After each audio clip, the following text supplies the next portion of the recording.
আপনারা দেখছেন Ishan Bangla night bulletin news powered by Acer dental studio. সঙ্গে রয়েছে আমি কুমকুম। সংবাদ শুরু করার আগে দেখে নেব আজকের বিশেষ বিশেষ সংবাদ শিরোনাম।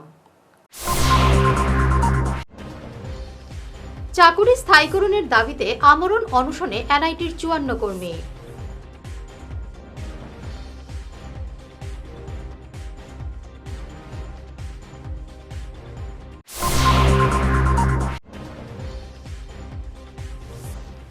অম্বিকাপট্টির হিট অ্যান্ড রানের অভিযুক্ত মুক্ত, এসপির দ্বারস্থ তরুণীর পরিবার।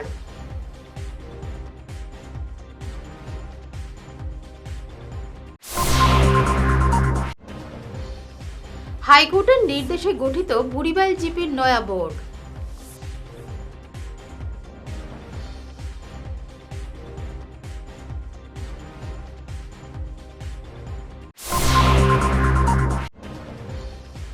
শ্রীভূমিতে ভয়াবহ বাইক দুর্ঘটনা, আহত ৩, আশঙ্কাজনক ১।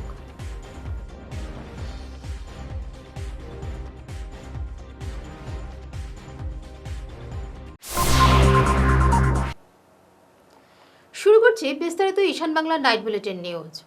চাকুরি স্থায়ীকরণ সহ বিভিন্ন দাবিতে আমরণ অনশন ধর্মঘটে বসলেন শিলচর এনআইটির ৫৪ জন মাস্টাররোল কর্মী। এনআইটি ওয়ার্কার্স ইউনিয়ন গুয়াহাটি হাইকোর্টের নির্দেশ কার্যকর করার জোরালো দাবি জানিয়েছে।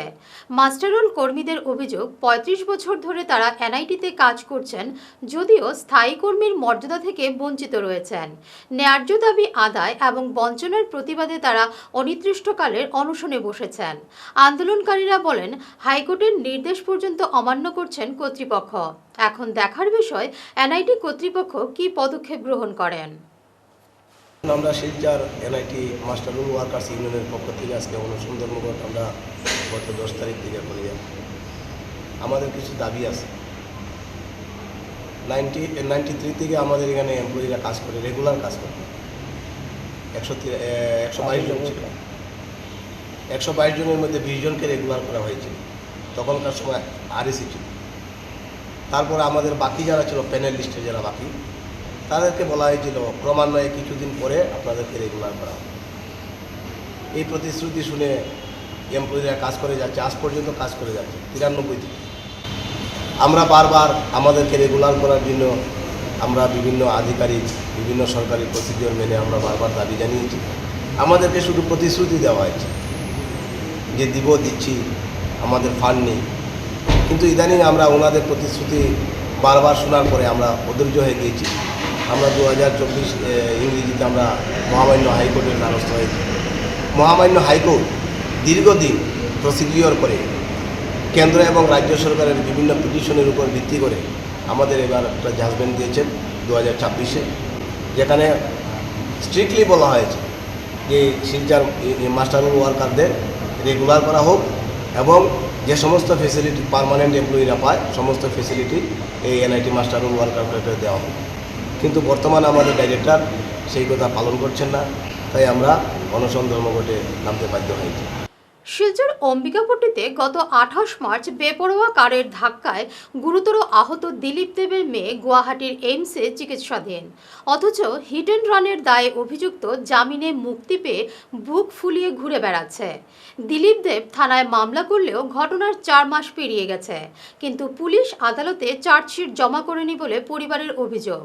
মামলার তদন্ত প্রক্রিয়া কতটা এগিয়েছে বা চার্জশিট কবে জমা হবে তার স্পষ্ট কিছুই জানাচ্ছে না। ফলে পরিবার ফের শিলচরে সিনিয়র পুলিশ সুপারের দ্বারস্থ হয়েছেন সুবিচারের আশায়। এখন দেখার বিষয় এসপি কি পদক্ষেপ নেন। আমাদের সুবিচার তো এখনো পাইনি। আমরা গত ২৮ মার্চের ঘটনা, ২৮ মার্চ থেকে আজকে পর্যন্ত ৪ মাস হতে চললো, আমরা এখনো কিছু সদুত্তর পাইনি পুলিশ প্রশাসন থেকে। ভাতিজি পড়ে আছে এমসে। এখন ও এখন দিল্লি যাওয়া আমরা প্রস্তুতি নিচ্ছি। ওকে ৩০ থেকে ৪০ লাখ টাকা প্রয়োজন দিল্লিতে নিয়ে যেতে, ট্রিটমেন্ট করানোর জন্য। এই টাকাটা কোথা থেকে আসবে, এটা আমরা খুব অসহায় বোধ করছি। সবার কাছে আমরা প্রার্থনা করছি যাতে এই ব্যাপারে একটা আমাদের পাশে এসে দাঁড়ায় এবং আমরা সুবিচার পাই। হ্যাঁ, এখনো চার্জশিট আমরা এখনো পাইনি। এখন আমরা অম্বিকাপট্টিতে একটা ভয়ঙ্কর ঘটনা ঘটে। দিলীপ দেব উনার মেয়েকে একটা গাড়ি দিয়ে ধাক্কা মারা হয় জুড়ে, এবং সেই ঘটনায় মেয়েটি ভীষণভাবে আঘাতপ্রাপ্ত হয়ে গুয়াহাটি এইমসে এবং বর্তমানে দিল্লিতে যাচ্ছে ওর ট্রিটমেন্টের জন্য। পুরো পঙ্গু হয়ে গেছে মেয়েটা। আমি যতদূর জানি মেয়েটা MBA পাস করার পর নতুন নতুন চাকরি পেয়েছে। তো সেই পরিপ্রেক্ষিতে মেয়েটির জেঠু উনি একটা FIR দায়ের করেছিলেন শিলচর থানায় এবং ইনভেস্টিগেশন শুরু হওয়ার পর যে আইও ছিলেন তদানীন্তন আইও এই ব্যাপারটার বিষয়ে পুরো ইনভেস্টিগেশন করে আরেকটা FIR দেন। তার থেকে আজকে পর্যন্ত এই মামলায় কি ইনভেস্টিগেশন হয়েছে একবারও আইও এসে বলেননি। ওনাদের সঙ্গে কোনো যোগাযোগ করছেন না। কে আইও, কে কি করছে, কোনো কিছু জানা যায়নি। মেয়েটি এই অবস্থায় পড়ে আছে হসপিটালে। যে এই ঘটনা করলো ও জামিনে চলে গেল। FIR এর ডেট থেকে BNSS বলছে, BNSS এর 193 সাবসেকশন 3 বলছে 4 মাসের মধ্যে চার্জশিট দাখিল করতে হয়, কিন্তু আজকে পর্যন্ত চার্জশিট দাখিল করা হলো না। BNSS এর সেকশন 193 সাবসেকশন 3 বলছে যে আইওকে ইনফরমেন্ট অর্থাৎ মেয়েটির যে জেঠু যে কেসটা করেছিলেন ওনাকে জানাতে হবে এখন পর্যন্ত কি কি সংগ্রহ করেছেন, ওরা এভিডেন্স কি কি সংগ্রহ করেছেন, কিভাবে চার্জশিট দেবেন, সবকিছু জানাতে হয়। কিন্তু না আজ পর্যন্ত কোনো যোগাযোগ করা হয়েছে। বারবার ওনারা যাচ্ছেন পুলিশ প্রশাসনের কাছে, নেতা মন্ত্রীদের কাছে, কিন্তু কোনোভাবেই ওনাদেরকে শোনা হচ্ছে না। একটা মেমোরেন্ডাম দাখিল করলেন, কিন্তু সেই মেমোরেন্ডাম দাখিল করার পর সময় SP কাউকে ডেকে বললেন যে চার্জশিট ফাইল করতে, কিন্তু চার্জশিট ফাইল হয়েছে হয়নি, কেন হয়নি, কি হয়েছে investigation, nothing has been conveyed to informant. যদিও আইনের হিসাবে এটা কর্তব্য পুলিশের। গুয়াহাটি হাইকোর্টের নির্দেশে আজ বরখলার বুড়িবাইল জিপি পুনর্গঠন করা হয়েছে। কড়া নিরাপত্তায় ভোটাভুটির মাধ্যমে 7 জন সদস্যের সমর্থনে সভানেত্রী নির্বাচিত হন আনোয়ারা বেগম বরভুইয়া এবং সহ সভানেত্রী জিলি Begum Barbhuiya.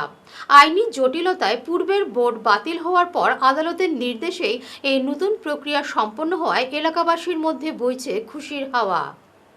Honourable high court ने जो बुरेबिल जीपी का 92 बुरेबिल जीपी का जो कोर्ट केस हुआ था, तो कोर्ट उसमें हम लोग का प्रेसिडेंट एंड वाइस प्रेसिडेंट के लिए इलेक्शन के लिए दिया गया था।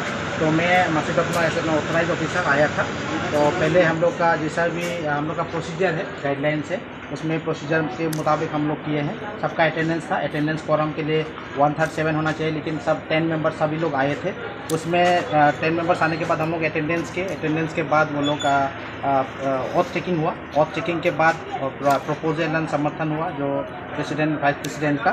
उसमें से हम लोग का वोटिंग भी हुआ 2 कैंडिडेट। तो वोटिंग में हम लोग का प्रेसिडेंट के हिसाब से अनवरा बेगम बोरभुइया आया है, विनर है। तो उसमें से 10 में वोट में से उसको 7 वोट मिला है।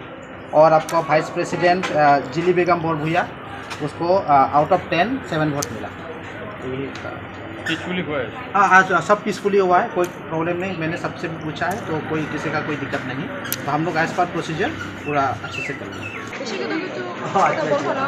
পরিবার জিপির জয় হয়েছে, জনগণের জয় হয়েছে।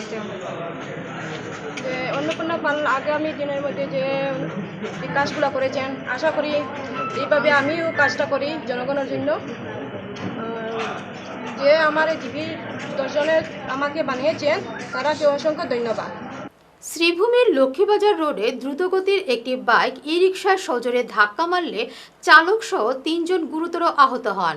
এদের মধ্যে একজনের অবস্থা আশঙ্কাজনক হওয়ায় তাকে শিলচর মেডিকেল কলেজ হাসপাতালে পাঠানো হয়েছে। এই ঘটনায় শহরে বেপরোয়া বাইক চালকদের বিরুদ্ধে পুলিশের কঠোর পদক্ষেপ এবং বিশেষ অভিযানের জোরালো দাবি উঠেছে। থেকে একটু স্পিডে একটা বুলেট বাইকার আর সেকেন্ডে ওদিক থেকে টুকটুকি একটা বুলেটটা মানে এত স্পিডে আর এটা সীমার বাইরে, যার বিনিময়ে ডাইরেক্ট এমন মানে হার্ট ব্রেক করিয়ে ডাইরেক্ট টুকটুকের উপরে মারছে স্পেশাল।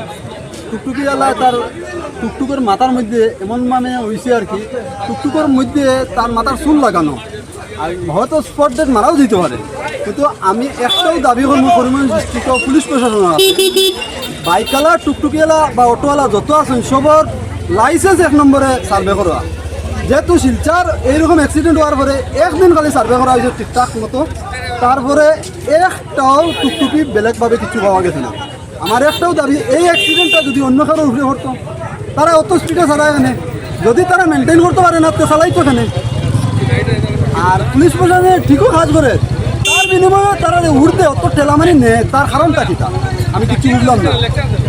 আপনারা সবে জনগণে একটা বিবেচনা করিয়া কিতা করলে ভালো হইব, যাতে সবচেয়ে ভালো হয় নেক্সট যাতে জেনারেশন কারো অ্যাক্সিডেন্ট না হয়, সবে সুন্দরভাবে চালাইবে, ওটাও আমার আবেদন। নগাঁও শহরের ব্যস্ত নতুন বাজারে ঘটেছে এক চাঞ্চল্যকর ঘটনা। ব্যাংক থেকে টাকা তুলে বাড়ি ফেরার সময় দিলীপ গায়ন নামের এক ব্যক্তির ব্যাগ থেকে টাকা ছিনিয়ে নেওয়ার চেষ্টা চালায় দুই দুষ্কৃতী। মোটরসাইকেল করে এসেছিল চোরের দল। এই ঘটনার প্রতিবাদ করায় দুষ্কৃতীদের হামলায় গুরুতরভাবে আহত হন ব্যাংক গ্রাহক দিলীপ গায়ন এবং তার কন্যা নীলাক্ষী গায়ন। এই ঘটনায় সমগ্র অঞ্চলে তীব্র চাঞ্চল্যের সৃষ্টি হওয়ার পাশাপাশি সাধারণ মানুষের নিরাপত্তা ঘিরে প্ৰশ্ন উঠেছে। আমি বেংকৰ পৰা পইচা লৈ আহি আছিলোঁ, তাৰপিছত এতিয়া পাঞ্জাৱ বেংকৰ পৰা তাৰ নতুন বজাৰতে এইখিনিতে এতিয়া আমাৰ বেগটো টানিছিলে, টানিলতে পৰি গ'লোঁ। গাড়ীত দুজন আছে। মোৰ ছোৱালী আহিছিলে, দিলীপ গায়ন, নীলাক্ষী গায়ন, ঘৰ পুৰণিকদম ভৰাগুৰি। সেইটো গম নাপাওঁ, সেইটো নাজানো, ক'ৰ পৰা কি হৈছে নাজানো। বাইক আছে, বাইকত আহিছে, বাইক লৈ নাই আমি বাইকত আহিছিলোঁ। সম্ভৱ চাগে পিছাই কৰিছে নেকি, আমিতো নাজানো, গম নাপাওঁ। নাই একো চিনি নাপাওঁ, এই নতুন বজাৰতে।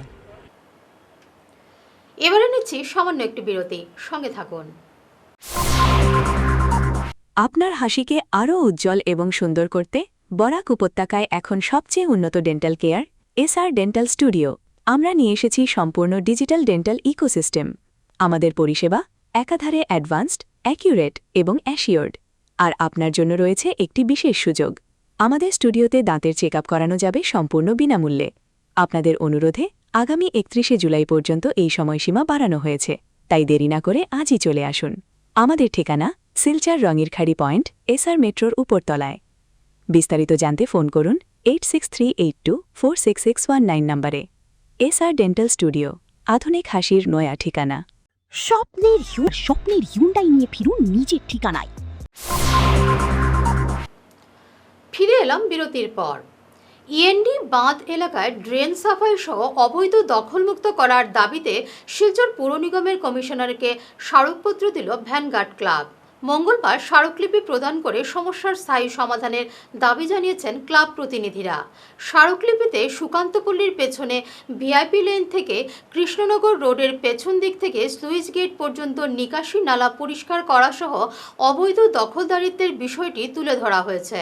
স্মারকলিপি প্রদানের সময় উপস্থিত ছিলেন সভাপতি অমিত নাগ, সাধারণ সম্পাদক দেবজ সুমন্ত, কৌশিক দেব, মনোদুজ ধর, অশোক চৌরাশিয়া, দীপন ভট্টাচার্য, জয়দীপ ধর, বাবুল দাস, গৌতম কর্মকার, রূপম দেব প্রমুখ। ব্যান্ডেড ক্রাইট অর্থাৎ বিষাক্ত শঙ্খিনী সাপের কামড়ে আহত হলেন শ্রীভূমির দুর্লভছড়ার এক মহিলা। ঘটনাটি গত শনিবার রাতের। ঘরে কর্মরত অবস্থায় হলুদ এবং কালো রঙের ডোরাকাটা শঙ্খিনী সাপ মহিলাকে কামড়ে দেয়। পরিবারের লোকেরা প্রথমে রামকৃষ্ণনগর হাসপাতালে নিয়ে গেলে উন্নত চিকিৎসার জন্য হাইলাকান্দি এসকে রায় সিভিল হাসপাতালে রেফার করা হয়। সেখানে 6 ঘন্টা পর্যবেক্ষণে রাখা হয়েছিল, কারণ ব্যান্ডেড ক্রাইট অর্থাৎ শঙ্খিনী সাপকে সাইলেন্ট কিলারও বলা হয়ে থাকে। এই সাপের কামড়ে যেসব লক্ষণ বা উপসর্গ দেখা দেয়, চিকিৎসকের তৎপরতায় এবং উন্নত চিকিৎসায় ওই মহিলা প্রাণে বাঁচেন। বর্তমানে তিনি সুস্থ বলে জানা গেছে। নেতাজি সুভাষচন্দ্র বসু সম্পর্কে অপমানজনক মন্তব্য করায় বিজেপির রাজ্যসভার সাংসদ অনন্ত মহারাজের পদত্যাগের দাবি জানালেন শ্রীভূমি জেলা কংগ্রেসের প্রাক্তন সভাপতি রজত চক্রবর্তী। মঙ্গলবার বিজেপি সাংসদের মন্তব্যের কড়া সমালোচনা সহ প্রতিবাদ জানান তিনি। ইতিহাসে বিরল বিপ্লবী তথ্য স্বাধীনতা সংগ্রামী নেতাজি সম্পর্কে কটূক্তি গ্রহণযোগ্য নয়। বিজেপির নীরবতা নিয়েও প্রশ্ন তুলেছেন রজত। তিনি নেতাজিকে নিয়ে বিরূপ মন্তব্য করার জন্য অনন্ত মহারাজকে ক্ষমা চাওয়ার আহ্বান জানিয়েছেন। যাদের কোনো শিক্ষাগত যোগ্যতা নেই অথচ এমপি হয়েছে। আমি কোনো দলের কথা বলতে চাই না, যে দলের হোক না কেন। আমাদের গর্ব ভারতবর্ষের যারা বাংলা এবং বাঙালি রয়েছে, সমগ্র বিশ্বের যারা বাঙালি রয়েছে, তাদের যারা গর্ব, তাদের যিনি গর্ব, তাদের প্রাণপুরুষ যিনি নেতাজি সুভাষচন্দ্র বোস। সেই নেতাজি সুভাষচন্দ্র বোস সম্বন্ধে অনন্ত মহারাজের মতো একজন নিকৃষ্ট মানসিকতার মানুষ, যে মেম্বার অফ পার্লামেন্ট যাকে করা হয়েছে, জানি না কোন দল থেকে কেন করা হয়েছে, এবং নেতাজি সম্বন্ধে যে উক্তি, যে কটূক্তি এই ব্যক্তি করেছে, অশিক্ষিত একটা ব্যক্তি যার শিক্ষাগত যোগ্যতা আমার মনে হয় 8 পাস, আজ পর্যন্ত সে খোলা আকাশের নিচে ঘুরছে। এখন পর্যন্ত আইনগত ব্যবস্থা তার উপর গ্রহণ করা হয়নি। এখন পর্যন্ত তার মেম্বার অফ পার্লামেন্ট সেটা খারিজ করা হয়নি। আজকে অন্য কোনো দেশ যদি হতো, হয়তো 24 ঘন্টার মধ্যে সরকার যদি পদক্ষেপ না নিত, জনগণ হয়তো নিয়ে নিত। স্বাধীনতা দিবসের উদযাপনের প্রস্তুতি নিয়ে মঙ্গলবার সুনাই সার্কেল অফিসে সরকারি কর্মচারী এবং নাগরিকদের উপস্থিতিতে সভা হয়। সভায় পৌরোহিত্য করেন সুনাই সার্কেল অফিসার দিবাকর দেব। এদিন আলোচনাক্রমে বিভিন্ন কর্মসূচি গ্রহণ করা হয়। সেই সঙ্গে হর ঘর তিরঙ্গা কর্মসূচি সহ স্বচ্ছ ভারত অভিযানের কর্মসূচি রূপায়ণে গুরুত্ব দেওয়া হয়। আজকে আমাদের সুনাই রেভিনিউ সার্কেলে একটা মিটিং রাখা হয় রিগার্ডিং ইন্ডিপেন্ডেন্স ডে সেলিব্রেশন। এই মিটিংয়ে বিভিন্ন ডিপার্টমেন্টের সবাইকে ডাকা হয়। ডিপার্টমেন্টের অফিসার্সরা এসছে, ওরা মিটিং অ্যাটেন্ড করলো।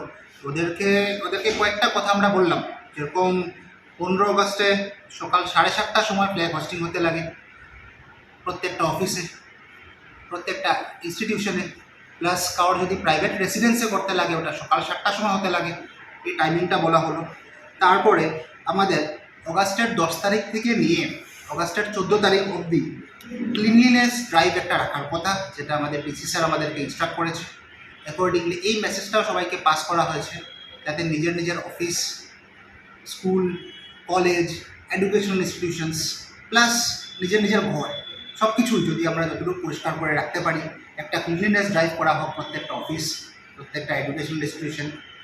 তারপরে 13 আগস্ট প্রত্যেকটা অফিসে সবাইকে রিকোয়েস্ট করা হয়েছে 13 আগস্টে প্রত্যেকটা অফিসে বন্দে মাতরম গানটা গাওয়ার জন্য। অফিসার্স অ্যান্ড অল স্টাফ অফিসে, তারপরে এডুকেশনাল ইনস্টিটিউশনে, স্কুল কলেজগুলোতে অ্যাসেম্বলির সময় 13 তারিখ এটা যাতে পড়া হোক, এই ব্যাপারে সবাইকে জানানো হয়েছে। আর সাথে সবাইকে জানানো হয়েছে যে ইন্ডিভিজুয়ালি সবাই নিজের নিজের ঘরে আমাদের ন্যাশনাল ফ্ল্যাগটা যাতে লাগায়, আর harghar-tiranga.com ওয়েবসাইটটাতে গিয়ে একটা সেলফি আপলোড করে। শেষ করার আগে বিশেষ ঈশান বাংলার নাইট বুলেটিন শিরোনাম আরও একবার। চাকুরি স্থায়ীকরণের দাবিতে আমরণ অনশনে এনআইটির 54 কর্মী।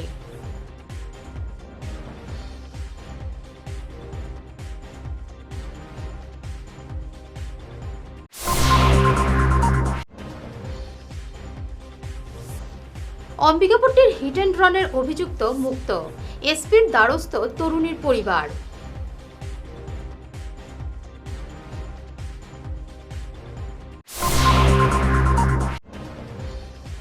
হাইকোর্টের নির্দেশে গঠিত বুড়িবাইল জিপির নয়া বোর্ড।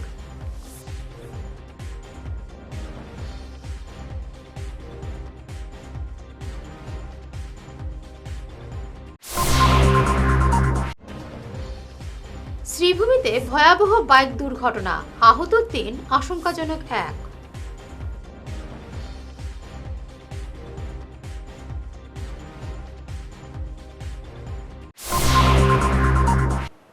এখনকার মতো ঈশান বাংলা নাইট বুলেটিন নিউজ এই পর্যন্তই। নমস্কার।